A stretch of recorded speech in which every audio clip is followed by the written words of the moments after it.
¿Qué tal, amigos? Una vez más nos encontramos. Aquí me da mucho gusto nuevamente saludarlos a través de los medios de comunicación. Continuamos nuestros temas, o nuestro tema, en estas charlas, del tema de la vida en familia. Esta sería nuestra quinta charla, o es nuestra quinta charla, en este tema de la vida de familia. Teniendo en cuenta la vida de familia, tiene obviamente muchísimos elementos sobre los que podemos reflexionar. Es obvio que la vida de familia, como toda vida, no es una situación que esté, diríamos, caracterizada por muchos eventos importantísimos. Los eventos importantes son pocos en la vida. Y más bien es la vida de familia que hay que atender en el día a día, por eso hablamos de la vida en familia.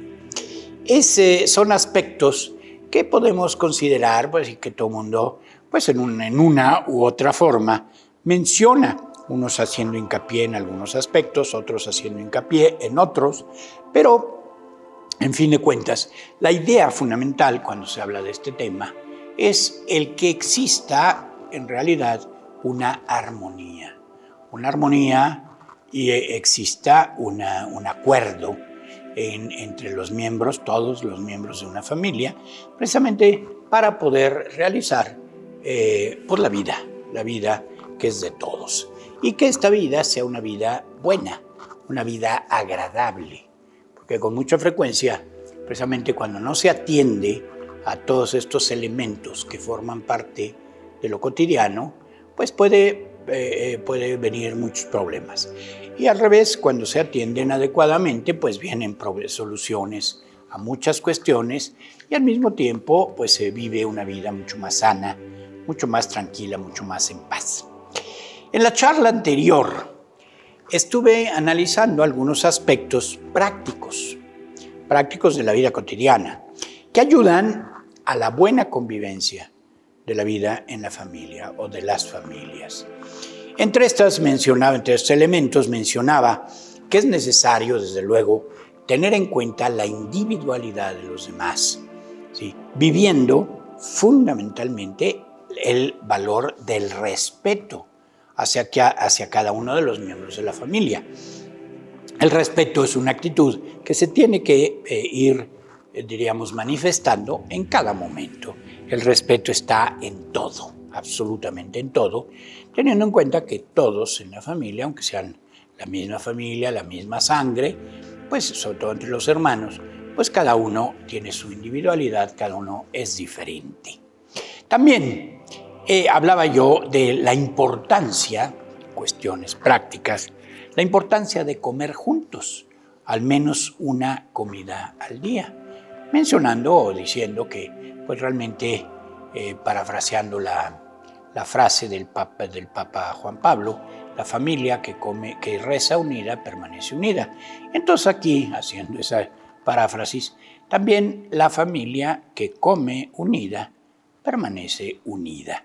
Es el momento del intercambio, del conocer cómo ha sido el día de cada uno de los componentes de la familia.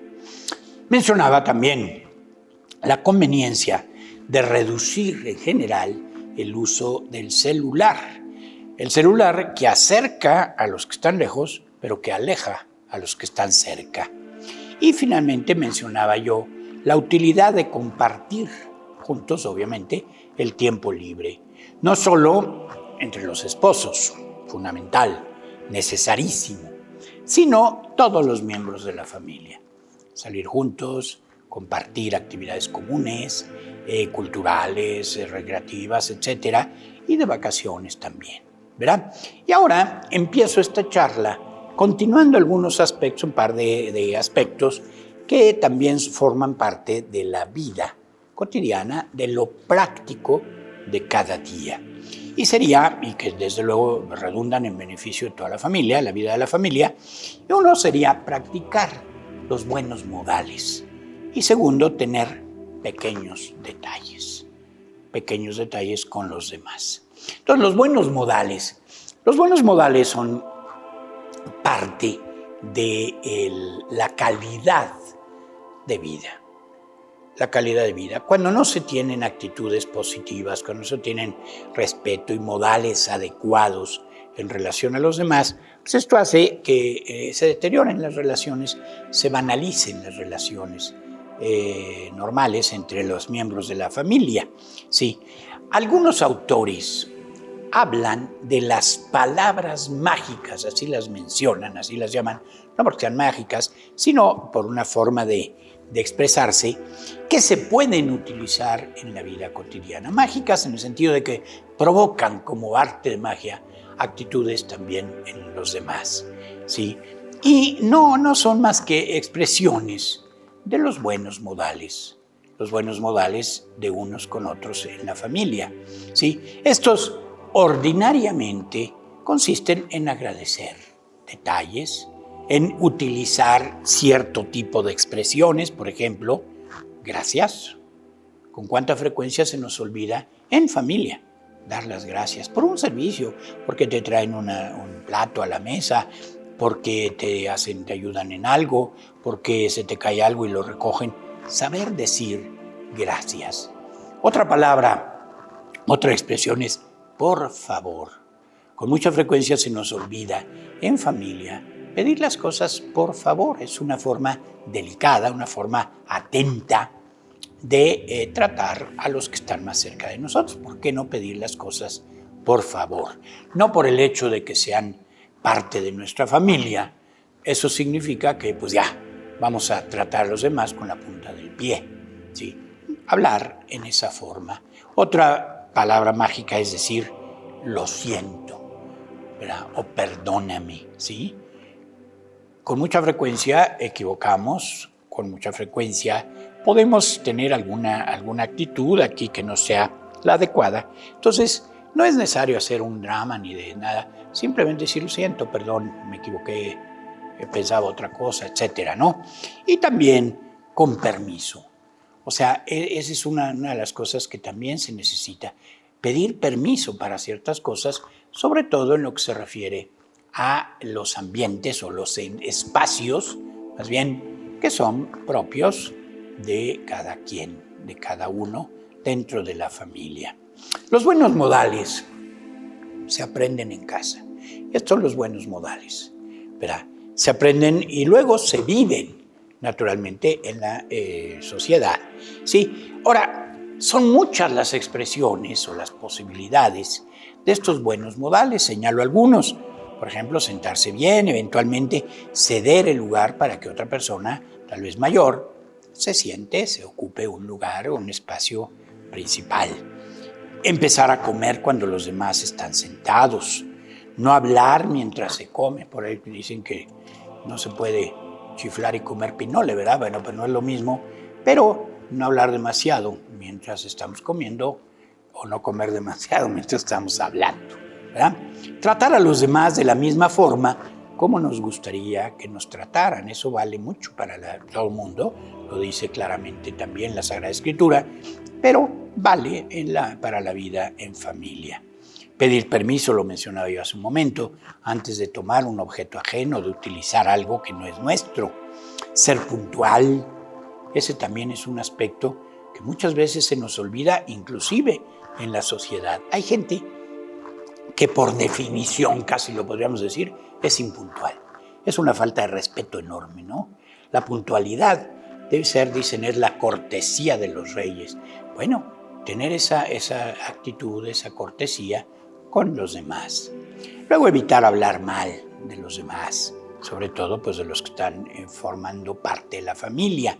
No interrumpir constantemente al otro cuando habla, sino esperar para que exprese su opinión y expresar entonces también la nuestra.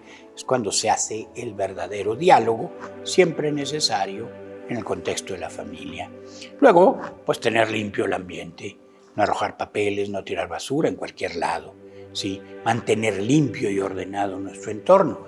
Con mucha frecuencia uno de los pleitos entre comillas, que se dan en el contexto de la familia, es cómo está o cómo tenemos nuestra habitación, nuestra recámara, que muchas veces, sobre todo los chicos, pues tienen un lío ahí y todo tirado, la ropa, los objetos, los juguetes, etcétera, todo tirado.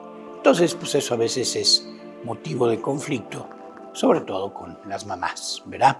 Tener ordenado y limpio, en buen estado, todas las cosas, nuestro entorno, nuestro lugar. Son detalles, pero detalles que hacen el día a día de la familia y que evidentemente pues hacen una vida bella, hacen que la convivencia sea agradable. Creo que a todos nos ha pasado quizás el entrar en un determinado momento a alguna casa donde todo está en desorden, donde se ve que hay suciedad, donde hay tierra, donde se ve que no se ha barrido, donde todas las cosas están encimadas, no están en orden, no están en su lugar. Es molesto y evidentemente vivir en un ambiente así pues debe ser peor. Otro aspecto, tener pequeños detalles. Lo mencionaba hace un momentito, esos pequeños detalles. No cuesta nada llegar a casa y tener una pregunta preparada para los demás, para la pareja, para los hijos, para los hermanos. ¿Qué tal tu día? ¿Cómo te fue hoy? Un interés genuino por los demás, ¿no? Yo recuerdo un viejo amigo, ya muy viejo, que todos los días llegaba a comer a su casa, y esto dicho me lo comentaba su esposa, unas personas, un matrimonio ya grande, ya de edad, que llegaba todos los días con un pequeño detalle. Llegaba con una florecita, llegaba con un chicle, llegaba con un dulcecito, llegaba con un chocolate, con algún detalle insignificante para su esposa, ¿verdad? Aquí te traigo. ¿Qué quiere decir? Pensé en ti, te tuve presente, estás en mi corazón. Y ese detalle, pues te lo está expresando. Esos son detalles muy, muy bellos, ¿no? Entonces, a partir de eso, la relación mejora automáticamente. Cada día se puede tener este tipo de detalles que ayuden a la convivencia normal, sin mayores aspavientos, sin mayor cosa, ¿no? Entonces, ayudar a eso. Esta señora me decía, desde que nos casaron, tenían ya muchos años, ya murieron ellos, pero tenían muchos años de casados y decían, desde que nos casamos, siempre que llega a la casa, trae, aunque sea una florecita cortada ahí en un césped, ¿no? Entonces, esa relación que mejora es un sentimiento, genera un sentimiento de empatía con los demás, ¿sí? Y entonces se pueden llegar a descubrir nuevas facetas, nuevos aspectos de la otra persona, sobre todo en la pareja, la media naranja, como dicen algunos, ¿no? Si se trata de padres, amigos o hermanos, pues la pregunta tiene el mismo objetivo. ¿Cómo te fue? ¿Cómo estás? ¿Qué novedades hay hoy? Después de formular esta pregunta, bueno, ponerse a escuchar. No es cosa de decir, ¿qué tal te fue? Y darnos la media vuelta e irnos, ¿no? Escuchar con interés. Todo ello es mucho mejor que llegar a casa aparentemente de mal humor, encerrarse en uno mismo, encerrarse a lo que sea, ver la televisión, etcétera, en una actividad innecesaria e ignorar a los demás, ¿verdad? Ya llegó ya llegó aquella. ¿Y qué? Pues nada, ya llegó. No pasó nada. Son pequeños detalles. Entonces, otro aspecto de estos pequeños detalles es no olvidar hacerles saber a los demás cuánto los queremos. Eso es a veces algo que se nos olvida. Decirles a los demás que los queremos. No es cosa de estar haciendo declaraciones de amor continuamente, amor romántico, no. Pero sí hacer saber con diferentes palabras que los demás están en nuestro corazón. Esto se puede lograr, por ejemplo, dejando alguna notita, un post-it, como dicen, una nota adhesiva, por ejemplo, en el refrigerador, un te quiero. Es un detallito, ¿no? O haciendo una llamada rápida para decirle, por ejemplo, al esposo, a la esposa, ¿cómo está? ¿Qué le tiene en cuenta? Te tengo en cuenta y pues nada más te hablo para mandarte un beso. Bueno, pues es un detalle. O preparando la sorpresa a la esposa con algún platillo que les gusta a los hijos o que le gusta al esposo, ¿verdad? Etcétera. Comprando un regalito, un pequeño detalle. Mira, vi esto, sé que te gusta, aquí te lo compré, etcétera. Algo que exprese el cariño, el manifestar también esa alegría del otro o por el otro, con una flor, etcétera. Con pequeños gestos, el día a día sube de nivel y las relaciones familiares, pues obviamente con estas sencillas cosas se hacen mucho más sólidas. Sin este tipo de rutinas, la vida ciertamente puede ser mucho más dura y sorprendernos negativamente. No permitamos que esto ocurra. Y la forma o el secreto pues es este: decir cosas, hacer cosas, tomar actitudes sencillas, detalles de cada día. Esto nos lleva a vivir lo que podríamos llamar una vida de excelencia. Cuando hablamos de la excelencia, estamos hablando de lo mejor que puede haber. Y en la vida de familia lo mejor es esto, no es lo extraordinario.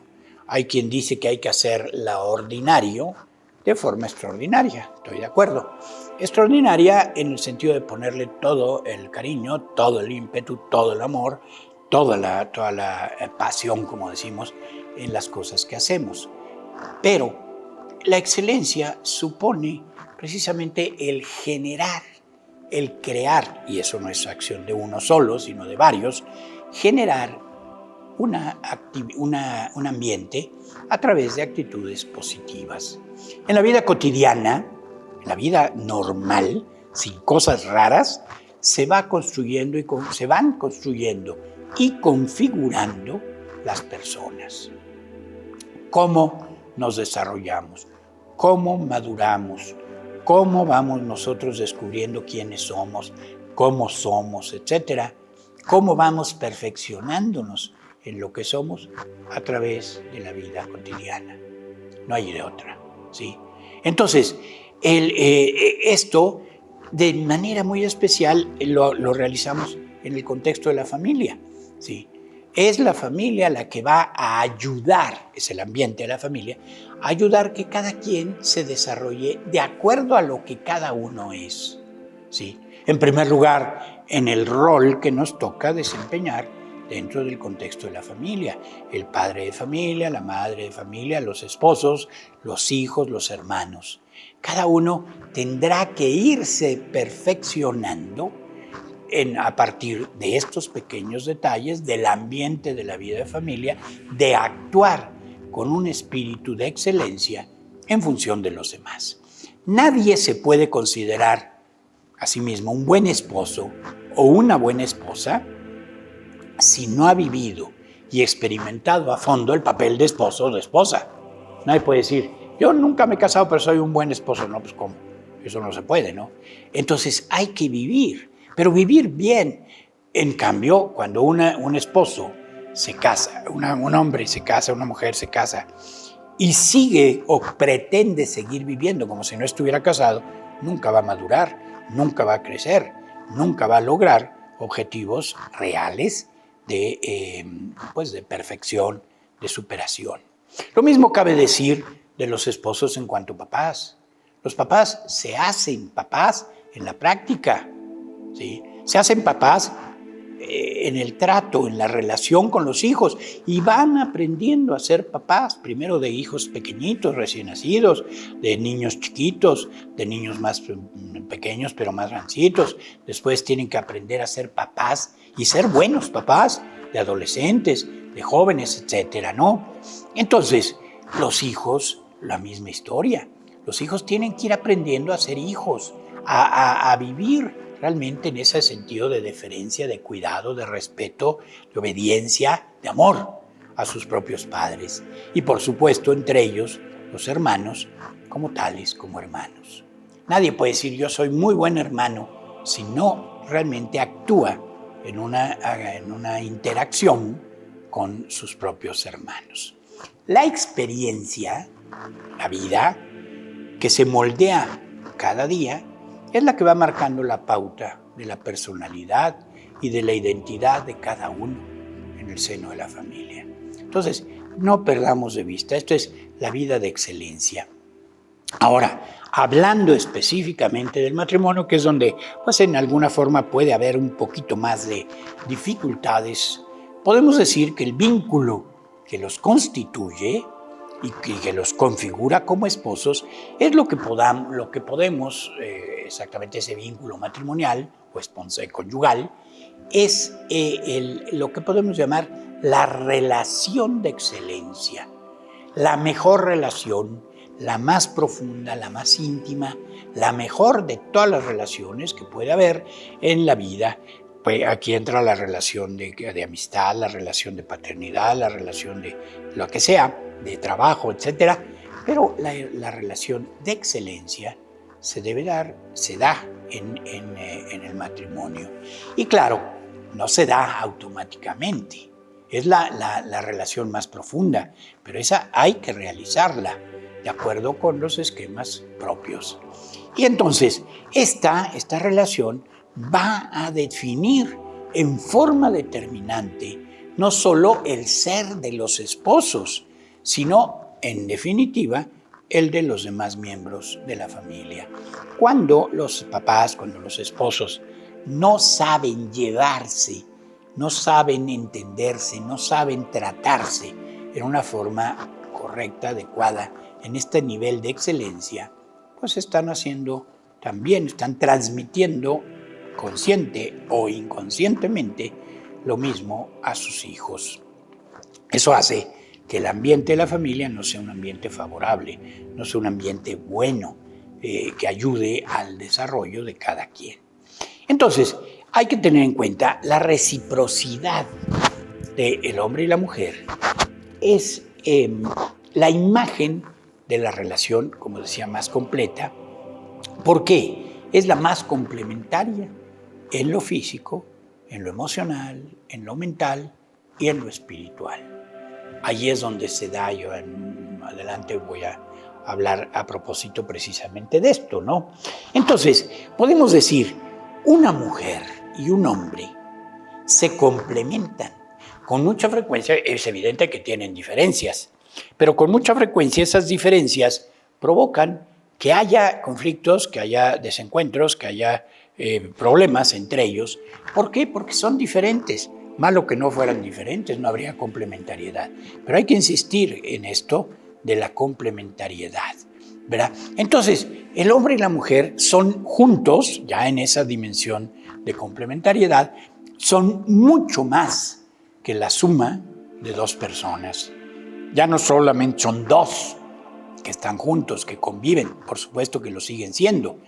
Es decir, un esposo, un hombre esposo, es mucho más que la sola caracterización personal masculina.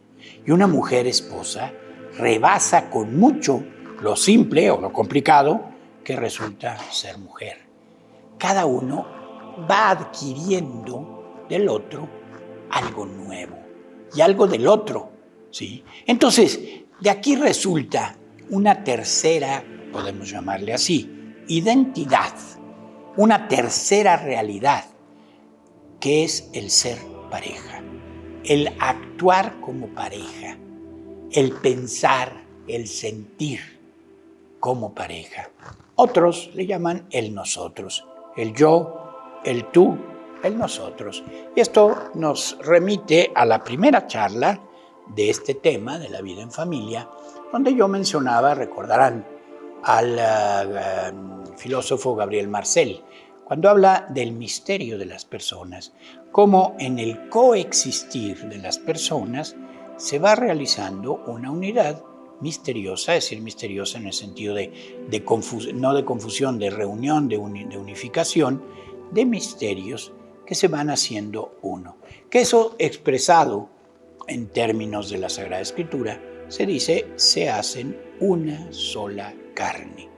Pero no solamente es una cuestión física, corporal, sino una realidad física, una realidad espiritual, una realidad emocional, etc. El nosotros no es la suma de lo masculino y lo femenino. Se forma de una conciencia, fíjense, esto es muy interesante, una conciencia, un darse cuenta, un ser conscientes, efectivamente, de que ambos van teniendo en el contacto de cada día algo del otro. El hombre va teniendo algo de la mujer. Ordinariamente el hombre es poco sensible, por ejemplo, en cuestión de sentimientos, reacciona poco a ciertos estímulos. Ahí puede aprender cómo a veces lo que no alcanza a percibir correctamente de parte de su mujer, que a lo mejor es muy emotiva, muy sensible, ¿verdad? Puede aprender, y la mujer puede aprender a tener un poquito más de la visión panorámica, teórica, racional, que es propia del hombre. Sí. Entonces, lo masculino, lo femenino, no es solamente una suma, sino una integración, ¿verdad? Y esto comprende pensamientos, ideas, opiniones, emociones, sentimientos, sensaciones, intuiciones, etc. Fíjese, si un hombre o una mujer, después de casados y después de un tiempo de casados, no dice que ha cambiado, que siente diferente, que piensa diferente, que tiene opiniones diferentes, que sus sensaciones son distintas, quiere decir que se ha encerrado y no ha sido pareja, no ha formado ese nosotros que significa la realidad, la nueva realidad conyugal, ¿verdad? Entonces todo esto implica todas las dimensiones de la persona. La dimensión física, la dimensión racional, la dimensión volitiva, voluntad, y la realidad emotiva de las personas. Entonces, fíjense, la pareja es potencialmente más que la suma, como ya decía, de dos personas. Podríamos hablar de una síntesis. No me gusta mucho la palabra porque no es precisamente la síntesis, sino al contrario, el abundar, no es el reducir. La síntesis como que da idea de reducción, ¿verdad? Aquí es más, es al revés, un poquito, pero valga la expresión, en la que ambos encuentran esa realización de excelencia. ¿Qué quiere decir? Un hombre va viviendo esta relación de excelencia en la medida en que se va identificando y va sintiendo y va viviendo igual que su mujer y la mujer igual en relación a su esposo, ¿verdad? ¿Esto a partir de qué? De esa que ya mencionaba, participación existencial en la vida del otro, en lo que es el otro. Por eso hablamos de media naranja. Una media naranja es una expresión muy popular. Una media naranja significa los dos son lo mismo, ¿no? Están hechos, son una parte igual, aunque no sea en la realidad matrimonial idéntica, ¿no? Entonces, esto, por otro lado, no significa una fusión de los esposos, ni por supuesto que sería una despersonalización, sino un verdadero enriquecimiento de la personalidad de ambos. Y entonces esto permite ver la mayor función de que la vida en pareja ofrece, un conocimiento mutuo más amplio de ellos mismos, al incorporar a su experiencia de vida detalles del cónyuge, del esposo o de la esposa, vislumbrados en la vida de cada día. Hay muchos problemas, por otro lado, muchos desencuentros en la vida de pareja, cuyo resultado puede ser la construcción de una vida de excelencia o la destrucción de la unión amorosa, ¿sí? Cuando no hay acuerdo, sino enojo, se presentan el distanciamiento, la frialdad, el rencor, el resentimiento. Pero cuando los esposos son capaces de superar sus diferencias, solucionando los conflictos y llegando a un acuerdo, estarán construyendo el amor. Lograrán un conocimiento cada vez mayor de sí mismos y del otro, y estarán poniendo una sólida base para una mayor capacidad de solucionar los problemas y de amarse realmente, ¿no? Y entonces también en esto consiste la relación de excelencia. Al acercarse lo masculino y lo femenino, salta, por así decir, como en la electricidad, salta un arco de energía que da como resultado el proceso de una nueva atracción y de unidad en el amor. Esta experiencia consiste en sentir con el otro, vibrar al unísono, o como decimos en lenguaje común, ponerse en los zapatos del otro, ¿sí? Para aprender lo que mencionaba hace un momento, a pensar, sentir y actuar en pareja y no solo individualmente. La vida de excelencia consiste en vivir el amor intensa y apasionadamente, a partir no solo de un sentimiento, sino de una decisión que lleva a poner al otro, al esposo, a la esposa, a los hijos, ¿sí?, en primer lugar en el corazón de cada quien. Cuando no se ponen en primer lugar, el primer lugar lo ocupa otra realidad. Puede ser el trabajo, puede ser las distracciones, pueden ser los amigos, pueden ser un amante, etc. Tristemente, vienen a suplir y a hacer a un lado aquellos que deberían estar en primer lugar. Entonces, ¿de qué se trata? Se trata no de una quimera, que muchos lo entenderían así, ¿verdad? Cualquiera podría decir, es un sueño dorado, es una idea bonita. Vivir enamorados, seguir siendo novios, pero vivir enamorados también, enamorados de la familia, vivir enamorados, lo que significa todo esto, con todo lo que implica, vivir enamorados de los hijos, etc.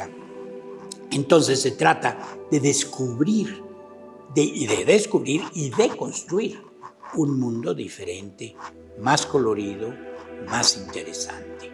Significa volverse más amables, más comprensivos, más alegres, mejores personas, deseando que los demás también vivan lo mismo. Es de eso se trata. Se trata de hacer de la vida en familia un paraíso. Así se dice. Por eso a veces los esposos, cuando están bien, cuando se entienden, cuando viven esta realidad, uno al otro se pueden decir mi cielo. Así muchas veces lo dicen, ¿no?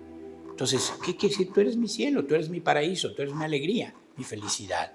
De otra manera, tristemente, se puede convertir todo en un infierno. Y entonces, este infierno puede desarrollarse a partir del descuido de los muy variados elementos negativos que inevitablemente se presentan en la vida de toda familia. Es normal que existan puntos de vista diferentes acerca de cualquier tema, que si no se abordan con objetividad, con serenidad, con cordura, se generan conflictos que pueden llegar a ser muy serios. ¿Sí? Tener conflictos es algo normal, pero entonces que no sean un problema insoluble. Ante cualquier conflicto en la vida cotidiana, se debe tener una visión real y objetiva de lo que está ocurriendo.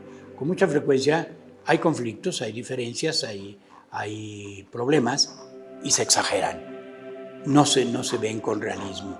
La mejor actitud debe ser proactiva, positiva, respetuosa, y se debe, por supuesto, escuchar con atención los puntos de vista de los demás. Los conflictos son buenos porque sirven para avanzar, para cambiar. Lo importante es ver los conflictos como algo positivo, aunque cueste un poco al principio. Ya en charlas anteriores he abordado este tema del manejo de conflictos. Es un tema recurrente en la vida de todos. ¿Sí? Nadie puede decir que vive, aunque he mencionado la idea del paraíso, pues realmente el paraíso es una verdad que podemos ir haciendo, pero que no está exenta de ciertos elementos de conflicto, de dificultad. Ya en otras charlas, por ejemplo, me quiero referir a la charla de 16 de mis charlas estas, del 2 de julio de 2021, ¿verdad? Y me quiero referir también a las charlas número 49 a 56 del 18 de febrero al 8 de abril del 2022 sobre las crisis en el matrimonio. Son elementos que hay que siempre tener en cuenta, ¿no? Conviene, sin embargo, recordar algunos puntos que en el contexto del día a día, la vida de las familias, hay que pues, manejar continuamente. Los conflictos que ordinariamente comienzan como puntos de vista diferentes sobre algún aspecto, no significan, tenerlo en cuenta, que la familia funciona mal.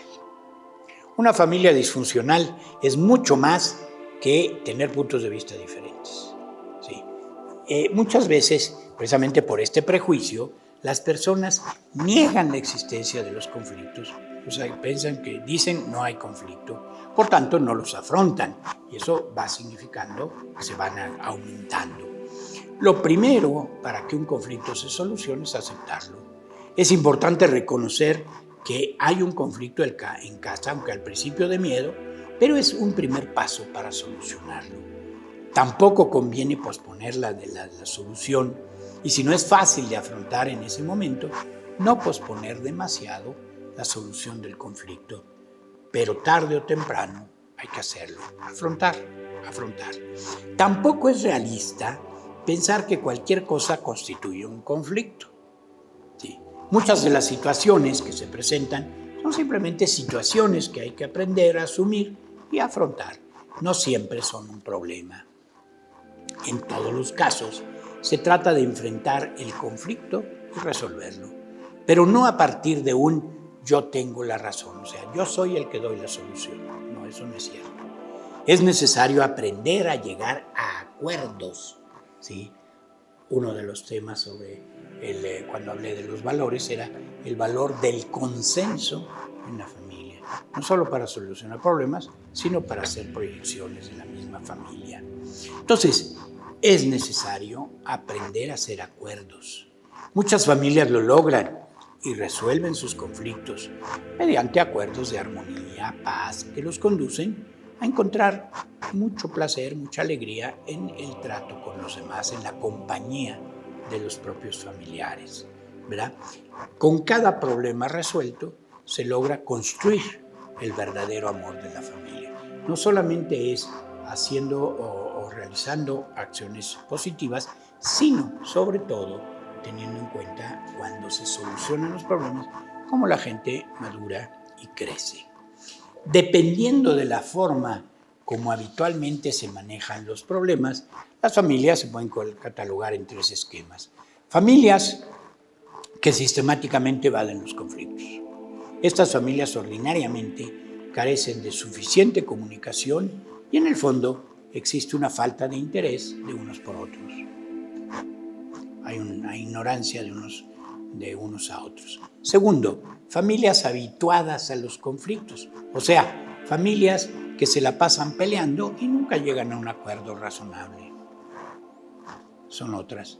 Y luego, pues también, por supuesto, familias armónicas y cercanas que dialogan, se enfrentan, se escuchan y llegan a acuerdos para salir adelante de los problemas. Cuando las familias evitan o viven acostumbradas a los conflictos, llegan a convivir con los demás por inercia y tal vez por algún vínculo que sostiene apenas o la actitud de amor y de interés por los demás. Entonces, la vida de familia se vive, como decimos comúnmente, prendida de alfileres, detenida por alfileres. Y esto, pues, obviamente, contrasta con un verdadero amor cálido, cercano, proactivo. Hay que decir, desde luego, y con esto termino, que no hay paraíso o infierno permanentes. Pero que ciertamente las diferencias en la familia que se perciben en el día a día de la vida, si no se afrontan con sencillez y objetividad, pueden llegar a constituir un problema muy grave. Las relaciones en el seno de la familia a veces están arriba, tocando el paraíso. Otras en medio, van de bajada. Y luego parece que llegan al infierno. Pero luego ascienden y pueden llegar otra vez al paraíso. Para bajar de nuevo. Y así podemos decir, nunca existe una plena, total estabilidad en cuanto a este tipo de cuestiones. La vida de familia es vida, por tanto, es un aspecto que va cambiando día con día. Bien, pues con esto termino este tema. Agradezco los mensajes que hemos recibido de Marta Rodríguez, que me felicita por las charlas, me saluda. Rubí Méndez, que dice gracias por ayudarnos a entender la vida en familia. Margarita Saldaña, que dice excelentes reflexiones. Hay dos temas. Uno, tipo consulta, dice, estuve casado, tuve 2 hijos y me divorcié. Encontré una nueva pareja con una hija. Ya vivimos juntos desde hace 15 años y nuestros hijos se enamoraron. Yo no tengo inconveniente de que tengan una relación, pero mi esposa piensa que es pecado y nuestra familia cercana también. ¿Qué me aconseja? Bueno, aquí no es cuestión de aconsejar. Aquí, donde manda el corazón, pues manda el corazón. Cuando 2 se enamoran es difícil que se les haga saber que algo está mal. Aquí en este caso no hay algo que esté mal. Es decir, legalmente no hay ningún problema. ¿Por qué? Porque ellos no son hermanos. Son hijos de 2 personas que en otro contexto matrimonial anterior, ¿verdad? Son fruto de ese contexto. Entonces, consiguientemente, no existe realmente una dificultad para, como diríamos, realizar un matrimonio. Yo tengo unos amigos que se casaron, aquí fue al revés, se casaron los hijos, ¿verdad? Y luego los papás, el papá de él era viudo y la mamá de ella era viuda, y luego se casaron los papás, y entonces, bueno, pues no hay ningún problema, ¿no? Aquí fue al revés, pero el hecho de que ellos se enamoren y quieran, pues, realizar una unión juntos, una unión matrimonial, no hay ningún problema. No es pecado, vamos, ni está contra la ley, ni cosa parecida. Un segundo tema. Dice, mi hermana tiene un bebé de 7 meses. Acaba de conocer a un muchacho más joven que ella, por lo que salen mucho a fiestas. Y ahora mi madre tiene que cuidar a su nieto. ¿Será necesario que yo, como su hermano, le llame la atención o mi mamá hace bien al cuidar a su nieto sin decirle nada? Pues más bien la que debería de hablar es la mamá, ¿no? ¿Por qué? Porque, por una parte, esta persona pues tiene, en cierto sentido, podemos decirlo así, derecho a una relación que le satisfaga, que le realice, etcétera, por una parte. Pero por otro lado, pues también tiene la responsabilidad de su hijo. No puede desentenderse del hijo, pero no le toca al hermano. En plan, si hay una buena relación, si hay una buena cercanía, hay un entendimiento entre hermanos, bueno, se vale. Pero a quien tocaría decirlo, dependiendo de su sensibilidad, de sus posibilidades, de sus fuerzas, de su tiempo, de todo, pues es precisamente a la abuela, a la mamá, ¿verdad? Entonces, pues hay que tener en cuenta. Este tipo de cosas pues son dificultades que se van dando con mucha frecuencia, pero que tampoco son una cosa del otro mundo. Hablando se entiende la gente y con buena voluntad, pues todo se logra. Bien, pues un saludo para todos ustedes nuevamente y pues invocando al Señor que nos bendiga abundantemente a todos.